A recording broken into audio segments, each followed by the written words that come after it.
सत्य साईं बाबा को भी प्रणाम कर कर मेरी बात की शुरुआत करना चाहता हूं। శాంతిని ధ్యానాన్ని సత్యాన్ని ప్రపంచవ్యాప్తం చేసి ప్రపంచవ్యాప్తంగా పేరు తెచ్చుకున్న సత్య సాయిబాబు గారికి కూడా నేను ఈ సందర్భంగా నమస్కరిస్తున్నాను। भाइयों और बहनों, आंध्र प्रदेश में इस बार भारतीय जनता पार्टी, जनसेना और तेलुगु देशम पार्टी संयुक्त रूप से भ्रष्टाचार, अपराध, माफिया और कन्वर्जन के खिलाफ अपनी लड़ाई लड़ रहे हैं। मैं ये लड़ाई को ताकत देने के लिए यहाँ आया हूं। మిత్రులారా, ఈ రాష్ట్రంలో అవినీతికి, అస్తవ్యస్తకి, అరాచకానికి, కన్వర్షన్లకి అంటే మత మార్పిడిలకి పాల్పడుతున్న ప్రభుత్వానికి వ్యతిరేకంగా పోరాటానికి తెలుగుదేశం, జనసేన, బీజేపీ ఏకమై పోరాడుతున్నాయి। ఆ పోరాటానికి మద్దతు తెలపడానికి మీ ముందుకు నేను వచ్చాను। भाइयों और बहनों, देश भर में चुनाव चल रहा है, लोकसभा का चुनाव चल रहा है। आंध्र प्रदेश में लोकसभा और विधानसभा दोनों का चुनाव चल रहा है। మిత్రులారా, దేశమంతా లోక్సభకి ఎన్నికలు జరుగుతున్నాయి, కానీ ఆంధ్రప్రదేశ్ లో లోక్సభతో పాటు అసెంబ్లీకి కూడా ఎన్నికలు జరుగుతున్నాయి। पूरा अनुवाद करो यार, देश में लोकसभा का चल रहा है, बोलो तुम, बोलो बोलो बताए सर। దేశవ్యాప్తంగా లోక్సభ ఎన్నికలు జరుగుతున్నాయి, ఆంధ్రప్రదేశ్ లో లోక్సభతో పాటు అసెంబ్లీ కూడా జరుగుతున్నాయి। पूरा दिया क्या सर? लोकसभा के 2 फेज का चुनाव समाप्त हो चुका है। లోక్సభ 2 ఫేజ్ల ఎన్నికలు పూర్తయ్యాయి। 2 फेज में मोदी जी सेंचुरी लगाकर बहुत आगे निकल चुके हैं। ఇప్పటిదాకా జరిగిన 2 విడతల ఎన్నికల్లో నరేంద్ర మోడీ గారు సెంచరీ ఇప్పటికే కొట్టేసి చాలా ముందుగా వెళ్ళున్నారు। और तीसरे फेज में 400 पार की ओर आगे बढ़ने वाले हैं। ఇక 3వ విడత ఎన్నికల్లో 400 సంఖ్యను దాటి ముందుకు వెళ్లే పరిస్థితుల్లో ఉన్నారు। मुझे यहाँ आते वक्त दिल्ली के पत्रकारों ने पूछा, आप आंध्र प्रदेश में टीडीपी और जनसेना से अलायंस किया है, आपके अलायंस का मकसद क्या है, उद्देश्य क्या है? నన్ను ఢిల్లీలో పత్రికారులు అడిగారు, పత్రికా మిత్రులు, మీరు ఆంధ్రప్రదేశ్ లో టీడీపీతో జనసేనతో ఇదిపై పొత్తు పెట్టుకున్నారు, ఆ పొత్తు వెనుక ప్రధాన కారణం ఏంటని వారు అడిగారు। भाइयों बहनों, मैं आज इस सभा में मोदी जी, चंद्रबाबू जी, भारतीय जनता पार्टी, टीडीपी और पवन कल्याण के अलायंस का उद्देश्य बताना चाहता हूं। నేను ఈ రోజు విశాల సభలో మేము ఎందుకు పొత్తు పెట్టుకున్నామో, తెలుగుదేశం, జనసేన, బీజేపీ ఎందుకు పొత్తు పెట్టుకున్నాయి, ఎందుకు నరేంద్ర మోడీ గారు, చంద్రబాబు నాయుడు గారు, పవన్ కళ్యాణ్ గారు ఈ రాష్ట్రంలో కలిసి నడుస్తున్నారు అనే విషయానికి నేను సమాధానం చెప్పడానికి ఇక్కడికి వచ్చాను। हम अपराध को आंध्र प्रदेश से एक गुंडागर्दी और अपराध को समाप्त करने के लिए अलायंस किए हैं। మేము ఆంధ్రప్రదేశ్ లో ఈ గూండాగిరిని, నేరస్తుల్ని అరికట్టడానికి, అరాచకాల్ని అరికట్టడానికి ఇవాళ మేము ఈ పొత్తు పెట్టుకున్నాం। आंध्र प्रदेश से रैंपड करप्शन को समाप्त करने के लिए अलायंस किया है। పెద్ద ఎత్తున జరుగుతున్న అవినీతిని ఆంధ్రప్రదేశ్ లో పూర్తిగా సమాప్తం పలకడానికి మేము పొత్తు పెట్టుకున్నాం। आंध्र प्रदेश से लैंड माफियाओं को समाप्त करने के लिए अलायंस किया है। ఆంధ్రప్రదేశ్ లో విస్తృతంగా జరుగుతున్న భూమి మాఫియాని అరికట్టడానికి మేము ఈ పొత్తు పెట్టుకున్నాం। और आंध्र प्रदेश की राजधानी अमरावती को फिर से राजधानी बनाने के लिए अलायंस किया है। ఆంధ్రప్రదేశ్ ఒక రాజధాని అమరావతిని మళ్ళీ రాజధానిగా ఆంధ్రప్రదేశ్ పునఃస్థాపితం చేయడం కోసం మేము పొత్తు పెట్టుకున్నాం। भगवान तिरुपति बालाजी की पवित्रता को फिर से प्रस्तापित करने के लिए अलायंस किया है। ఏడుకొండలవాడు వెంకటేశ్వర స్వామి పవిత్రతను మళ్ళీ కాపాడడం కోసం ఈ మేము పొత్తు పెట్టుకున్నాం। और अंत में तेलुगु भाषा को बचाने के लिए हमारा अलायंस हुआ है। చివరికి ఏదో ఉన్నతమైన ఉత్కృష్టమైన తెలుగు భాషను పరిరక్షించడానికి మేము పొత్తు పెట్టుకున్నాం। भाई और बहनों, ये जगन जी की जो सरकार है, वो तेलुगु भाषा को समाप्त कर प्राइमरी एजुकेशन में अंग्रेजी लाना चाहती है। जगन बाबू कान खोलकर सुन लो, जब तक भारतीय जनता पार्टी है हम तेलुगु भाषा को समाप्त नहीं होने देंगे। ఈ రాష్ట్రంలో ముఖ్యమంత్రిగా ఉన్న జగన్మోహన్ రెడ్డి గారు తెలుగు భాషను సమాప్తం చేసి ప్రాథమిక పాఠశాలలో ఇంగ్లీష్ మాధ్యమాన్ని ప్రవేశపెట్టాలని చూస్తున్నారు. జగన్మోహన్ రెడ్డి ఈ సభ నుంచి నేను చెప్తున్నాను, చెవులు రిక్కించి విను. భారతీయ జనతా పార్టీ ఉన్నంత వరకు తెలుగు భాషను సమాప్తం చేయగలిగిన దమ్ము ఎవరికి లేదు. भाई और बहनों, पोलावरम पूरे आंध्र प्रदेश की लाइफलाइन है। మిత్రులారా, పోలవరం ప్రాజెక్టు పూర్తి ఆంధ్రప్రదేశ్ కు ఒక జీవనాడి లాంటిది. ये पोलावरम प्रोजेक्ट आंध्र प्रदेश का जब डिवीजन हुआ तब केंद्र सरकार ने मंजूर किया था। ఈ పోలవరం ప్రాజెక్ట్ ని అన్యాయంగా అశాస్త్రీయంగా ఆంధ్రప్రదేశ్ విభజన జరిగినప్పుడు నరేంద్ర మోడీ గారి నాయకత్వంలోని కేంద్ర ప్రభుత్వం పోలవరం ప్రాజెక్ట్ ని ఇక్కడ మంజూరు చేసింది. परंतु जगन जी की सरकार ने अपने करप्शन से पोलावरम प्रोजेक्ट को लगभग डिरेल कर दिया है। పోలవరం ప్రాజెక్టు రైతుల కోసం మేము మంజూరు చేస్తే ఇక అవినీతి పరుడైన జగన్మోహన్ రెడ్డి పోలవరం ప్రాజెక్టు ముందుకు సాగకుండా తన అవినీతి కోసం ప్రాజెక్టును పూర్తిగా ఆలస్యం చేసే పని చేస్తున్నారు. भाई और बहनों, मैं आपको एक मोदी गारंटी कहने आया हूं।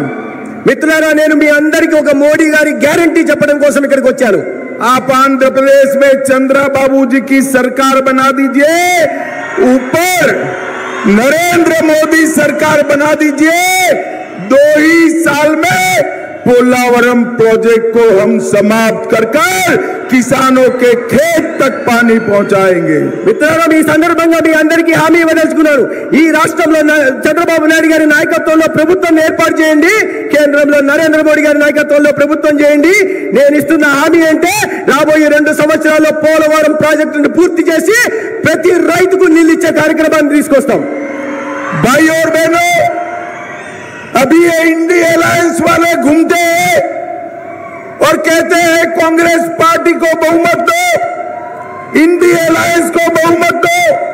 మిత్రులారా, ఈ ఇండి అలయన్స్ ఏదైతే ఉందో వీళ్ళు ప్రజల్లోకి వెళ్ళి ఇండి అలయన్స్ కు ఆదరణ ఇవ్వండి, మెజారిటీ ఇవ్వండి అని వాళ్ళు అడుగుతున్నారు. भाई और बहनों, मैं आज आप सबके सामने, आंध्र प्रदेश की जनता के सामने पूछना चाहता हूं इंडी अलायंस वालों को कि भगवान न करे, ऐसा संभव नहीं है, उनका सुपड़ा साफ होने वाला है, परंतु भगवान न करे आपको बहुमत मिला तो आपका प्रधानमंत्री कौन होगा? ఇతర ఈ మాధ్యమంగా నేను ఇండియా అలయన్స్ అడగదలుచుకున్నాను. మీరు ఇండియా అలయన్స్ ఎన్నికైతే మీరు ఎప్పటికే ఖాళీ అయిపోయినారు. కానీ మీ ఇండియా అలయన్స్ వస్తే మీలో ప్రధానమంత్రి ఎవరనే విషయాన్ని ముందు సమాధానం చెప్పాల్సిన అవసరం ఉంది. भाइयों बहनों, आप मुझे बताओ, क्या शरद पवार जी प्रधानमंत्री बन सकते हैं क्या? ఏం మిత్రులారా, మీరు చెప్పండి, శరద్ పవార్ ప్రధానమంత్రి అయ్యే అవకాశం ఉందా? जोर से बोलो, शरद पवार जी प्रधानमंत्री बन सकते हैं क्या? గట్టిగా ममता बनर्जी बन सकती है क्या? स्टालिन बन सकते हैं क्या? उद्धव ठाकरे बन सकते हैं क्या? अब मैं एक नाम और बोलने जाता हूं, हंसना मत भाइयों, जरा भी मत हंसना। मैं एक और नाम बोलने जाता हूं, राहुल बाबा बन सकते हैं क्या? भाई और बहनों, इनके साथ प्रधानमंत्री पद का कोई कैंडिडेट ही नहीं है। मैं आज बताकर जाता हूं, पूरे देश ने तय किया है कि तीसरी बार मोदी जी को देश का प्रधानमंत्री बनाना है। మిత్రులారా, నేను కొన్ని పేర్లు చెప్పాను. శరద్ పవార్ గారి, మమతా బెనర్జీ గారి అవుతారా అని నేను ప్రశ్నించాను. కానీ ఇంకోటి అడుగుతున్నాను, మీరు అందరూ నవ్వవద్దు. రాహుల్ గాంధీకి ప్రధానమంత్రి అయ్యే అవకాశం ఉందా అని నేను మిమ్మల్ని అడుగుతున్నాను. కానీ వాళ్ళ ఆశల్ని అడియాశలు చేస్తూ ఇవాళ దేశంలో నరేంద్ర మోడీ గారి ప్రభుత్వం ముచ్చటగా 3వ ఏర్పాటు కానుంది. भाई और बहनों, मोदी जी को प्रधानमंत्री बनाने का मतलब है इस देश को सुरक्षित करना, మిత్రులారా, నరేంద్ర మోడీ గారిని ప్రధానమంత్రిని చేయడం అంటే ఈ దేశాన్ని సురక్షితంగా ఉంచడం లాంటిది. मोदी जी को प्रधानमंत्री बनाने का मतलब है आतंकवाद और नक्सलवाद को समाप्त कर देना. మోదీ గారిని ప్రధానమంత్రి చేయడం అంటే ఈ దేశంలో ఉగ్రవాదాన్ని, నక్సలిజాన్ని పూర్తిగా సమాప్తం చేయడం లాంటిది. मोदी जी को प्रधानमंत्री बनाने का मतलब है भारत को दुनिया में तीसरे नंबर का अर्थतंत्र बनाना.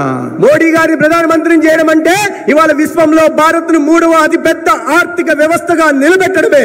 मोदी जी को प्रधानमंत्री बनाने का मतलब है 3 करोड़ लखपति दीदी बनाना. మోడీ గారిని ప్రధానమంత్రిని చేయడం అంటే ఈ దేశంలో 3 కోట్ల అక్క చెల్లెల్ని లక్షాధికారులుగా తయారు చేయడమే. मोदी जी को तीसरी बार प्रधानमंत्री बनाने का मतलब है 4 करोड़ गरीबों को घर देना. మోడీ గారిని మూడోసారి ప్రధానమంత్రి చేయడం అంటే ఈ దేశంలో 4 కోట్ల పేదలకి ఇల్లు నిర్మాణం చేసి ఇవ్వడం. भाई और बहनों, मोदी जी को प्रधानमंत्री बनाने का मतलब है 10 करोड़ लोगों को घर में सूर्य घर योजना से मुफ्त बिजली देना. నరేంద్ర మోడీ గారిని ప్రధానమంత్రిని చేయడం అంటే ఈ దేశంలో పేదల ఇళ్లకు 10 కోట్ల మంది ఇళ్లకి సూర్యఘర్ పథకం ద్వారా ఉచితంగా విద్యుత్తుని ఇవ్వడమే. और मोदी जी को प्रधानमंत्री बनाने का मतलब है 11 करोड़ किसानों को 5 साल में 3 लाख करोड़ रुपया इनके बैंक अकाउंट में ट्रांसफर करना. మోడీ గారిని ప్రధానమంత్రి మళ్ళీ చేయడం అంటే ఇప్పటికే రైతన్నలకు అందిస్తున్న పథకంలో పిఎం కిసాన్ పథకంలో రాబోయే 5 ఏళ్లకు 3 లక్షల కోట్ల రూపాయలు నేరుగా వాళ్ళ అకౌంట్లకు వేయడమే. भाई और बहनों, मुझे बताओ, अयोध्या में राम मंदिर बनना चाहिए था या नहीं बनना चाहिए था? మిత్రులారా, మీరు చెప్పండి, రామ మందిరంలో భవ్యమైన అయోధ్యలో భవ్యమైన రామ మందిరం నిర్మాణం కావాల్సి ఉండిందా లేదా? भाइयों बहनों, 70 साल तक एक कांग्रेस पार्टी ने राम मंदिर को रोक कर रखा. మిత్రులారా, 70 సంవత్సరాలకు పైగా స్వాతంత్రం వచ్చిన నాటి నుండి ఈ కాంగ్రెస్ అయోధ్యలో దివ్యమైన భవ్యమైన రామ మందిర నిర్మాణం జరగకుండా ఆపింది. आपने मोदी जी को दूसरी बार प्रधानमंत्री बनाया. मोदी जी ने 5 साल में केस भी जीता, भूमि पूजन भी किया और प्राण प्रतिष्ठा कर जय श्री राम कर दिया. మీరు రెండోసారి నరేంద్ర మోడీ గారిని గెలిపిస్తూనే నరేంద్ర మోడీ గారు కేసు కూడా గెలిచారు, విగ్రహ ప్రతిష్ఠ కూడా చేశారు, శ్రీరామ మందిర నిర్మాణంలో ప్రాణ ప్రతిష్ఠ కూడా చేసి ఈ దేశం ముందు జై శ్రీరామ్ అనే నినాదాన్ని నిలిపారు. और राहुल बाबा और जगन गारू दोनों को राम मंदिर के प्राण प्रतिष्ठा का इनविटेशन दिया गया, मगर दोनों नहीं गए. भाइयों बहनों, मुझे बताओ, जो राम मंदिर के प्राण प्रतिष्ठा में न जाए, आंध्र वाले उनके लिए वोटिंग करेंगे क्या? మిత్రులారా, ఇద్దరికి రాహుల్ గాంధీకి జగన్మోహన్ రెడ్డికి విగ్రహ ప్రతిష్ఠ సందర్భంగా ఆహ్వానం పంపడం జరిగింది, కానీ వీళ్ళిద్దరూ రాలేదు. మిత్రులారా, ఇప్పుడు చెప్పండి, మీరు అందరూ చెప్పండి, ఏ దివ్య భవ్య రామ మందిర నిర్మాణం జరిగిందో దానికి ఆహ్వానం వచ్చినప్పటికీ కూడా రాకపోయినప్పుడు అటువంటి వాళ్ళకు మీరు ఓటు వేస్తారా? करेंगे क्या? చేస్తారా? भाइयों बहनों, मोदी जी ने महिलाओं को 33% आरक्षण विधानसभा और लोकसभा में दिया है. यहाँ बहुत सारी माताएं बहनें आई है. अगली विधानसभा में 33% माताएं होगी, ये मोदी की गारंटी है. మిత్రులారా, అక్క చెల్లెల కోసం, మహిళల కోసం నరేంద్ర మోడీ గారు లోక్సభలో విధానసభ ఎన్నికల్లో 33% రిజర్వేషన్లు తెచ్చారు. ఇక్కడ అనేక మంది అక్క చెల్లెళ్ళు ఉన్నారు. రాబోయే రోజుల్లో విధానసభలో, పార్లమెంటులో మీరు అందరూ కూడా సభ్యులుగా ఉండబోతున్నారు. भाई और बहनों, मोदी जी ने 80 करोड़ गरीबों को मुफ्त राशन देने का काम किया है. పేదలకి 80 కోట్ల మంది పేదలకి ఉచితంగా బియ్యం రేషన్ ఇచ్చే పని నరేంద్ర మోడీ గారు చేశారు. 12 करोड़ गरीबों को टॉयलेट देने का काम नरेंद्र मोदी जी ने किया है. 12 కోట్ల మంది మహిళలకి మరుగుదొడ్లు నిర్మించే ఇళ్ళ ఆత్మగౌరవం నిలబెట్టేలాగా నరేంద్ర మోడీ గారు పనిచేశారు. 4 करोड़ गरीबों को खुद का घर दिया है। 4 కోట్ల పేదలకి వాళ్ళ సొంతంగా ఇల్లు నిర్మాణం చేసి ఇచ్చారు। 10 करोड़ गरीबों को उज्ज्वला का गैस दिया है।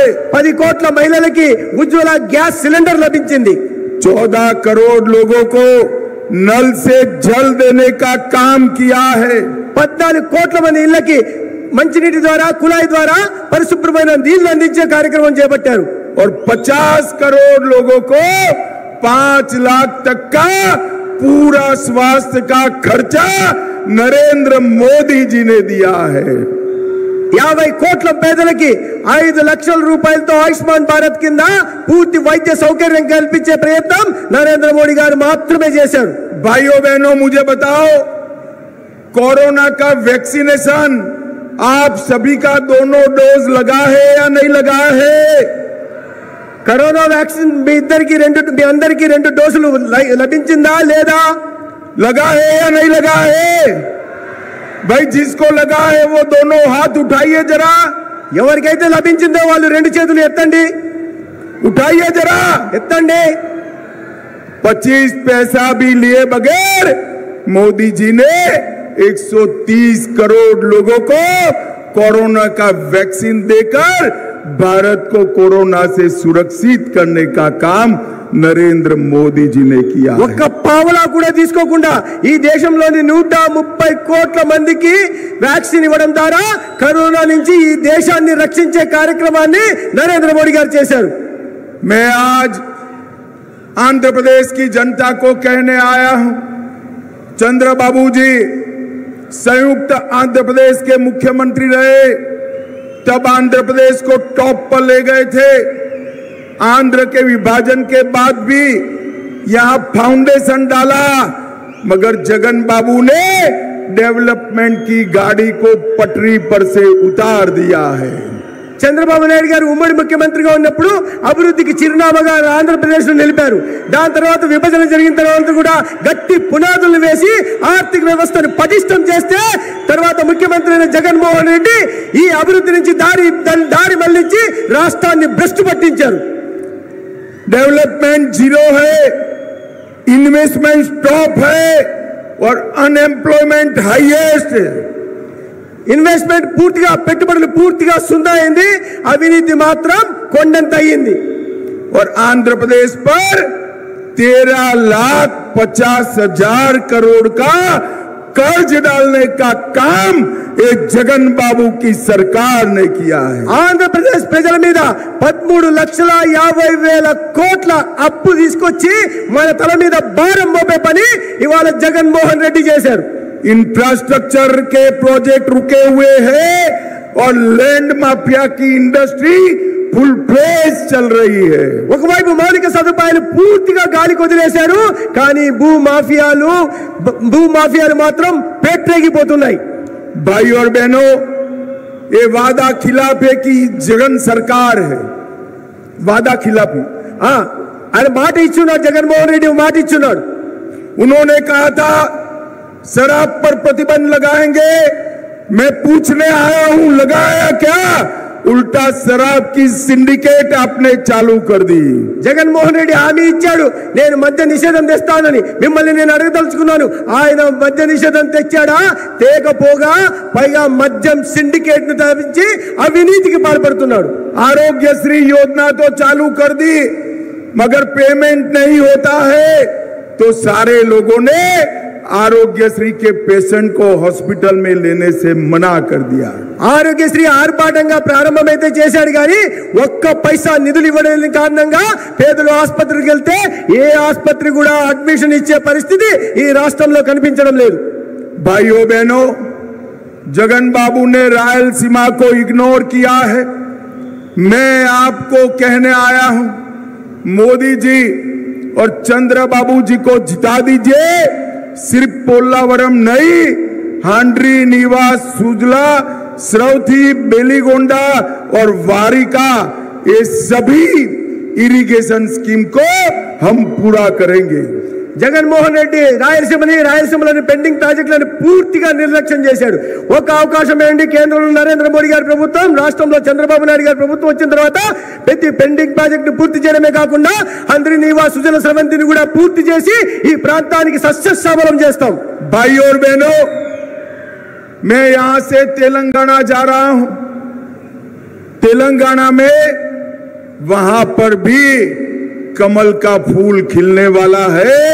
मेरा आप सबसे अनुरोध है कि आंध्र की लोकसभा की 25 सीटें और विधानसभा में 2/3 से ज्यादा मेजोरिटी हमारे एनडीए अलायंस को दीजिए. चंद्रबाबू नायडू जी को मुख्यमंत्री बनाइए, मोदी जी को प्रधानमंत्री बनाइए. మిత్రులారా, నేను ఇక్కడి నుంచి తెలంగాణ వెళ్తున్నాను. తెలంగాణలో కూడా కమల వికాసం జరగనుంది. అదేవిధంగా ఈ రాష్ట్రంలో కూడా మీరు 25కు 25 పార్లమెంట్లు సీట్లు ఇవ్వండి, అసెంబ్లీలో 2-3 సీట్లు ఇచ్చి చంద్రబాబు నాయుడు గారిని ముఖ్యమంత్రిని చేయండి. కేంద్రంలో నరేంద్ర మోడీ గారు, రాష్ట్రంలో చంద్రబాబు గారి నాయకత్వంలో ఈ రాష్ట్రం ఆర్థిక ప్రగతి సాధిస్తుంది. अंत में मेरा एक पर्सनल अपील है. మీ అందరితో నా ఒక చిన్న అప్పీల్ చేస్తున్నా. ये सत्या जो है मेरा बहुत अच्छा दोस्त है, इसको जोर से जिताइएगा. మిత్రులారా, మీ అందరికీ నా చిన్న విన్నపం ఏమంటే, ఇక్కడ ఉంటున్న ఈ సత్యకుమార్ నాకు చాలా దగ్గరవాడు, కావాల్సిన వాడు. అందుకని ఇతను సమర్థించి గెలిపించి పంపాల్సిందిగా నేను మిమ్మల్ని అందరినీ విన్నవించుకుంటున్నాను. हमारे सांसद आगे आइए. हमारे सांसद मोदी जी का साथ देने के लिए संसद में भेजिए. ये सीट की चिंता हम करेंगे. అదే విధంగా పార్లమెంట్ అభ్యర్థిగా పోటీ చేస్తున్న సోదరుడు బీకే పార్థసారథిని కూడా మీరు గెలిపించి మోడీ గారి పార్లమెంటుకు పంపండి. ఈ పార్లమెంటు బాగోగుల గురించి, అభివృద్ధి గురించి మేము చూసుకుంటాం. अंत में मैं आंध्र की सभी जनता को 2 हाथ जोड़कर रिक्वेस्ट करता हूं. तेलुगु देशम, जनसेना और भारतीय जनता पार्टी को प्रचंड बहुमत से जिताइए और आंध्र प्रदेश का विकास मोदी जी और चंद्रबाबू के हाथ में दीजिए. ఇతరులారా, మీ అందరికీ నేను చేతులెత్తి జోడించి విన్నవించుకుంటున్నది ఏంటంటే, మీరు నరేంద్ర మోడీ గారు, చంద్రబాబు నాయుడు గారి పార్టీలైన తెలుగుదేశం, జనసేన, బీజేపీ కూటమిని సమర్థించి ఒక ప్రచండమైన మెజారిటీతో గెలిపించండి. ఈ ప్రాంతం, ఈ రాష్ట్రం అభివృద్ధి నరేంద్ర మోడీ గారు, చంద్రబాబు నాయుడు గారు చూసుకుంటారు. भाई और बहनों, इतनी धूप में इतनी दूर से देर तक बैठने के लिए आप सभी का धन्यवाद. और मैं महान तेलुगु भाषा में बोल नहीं सकता, इसलिए आप सबसे क्षमा मांगता हूं. ఇంత మండు టెండలో, ఇంత పెద్ద సెక్కలో వచ్చిన మీ అందరికీ ధన్యవాదాలు తెలియజేసుకుంటూ, రెండో వైపు మీ తీయనైన తెలుగు భాషలో మాట్లాడలేకపోయినందుకు క్షమించమని వేడుకుంటూ సెలవు తీసుకుంటాను. मेरे साथ बोलिए, भारत माता की, भारत माता की, वंदे, जय श्री राम, जय जय श्री राम.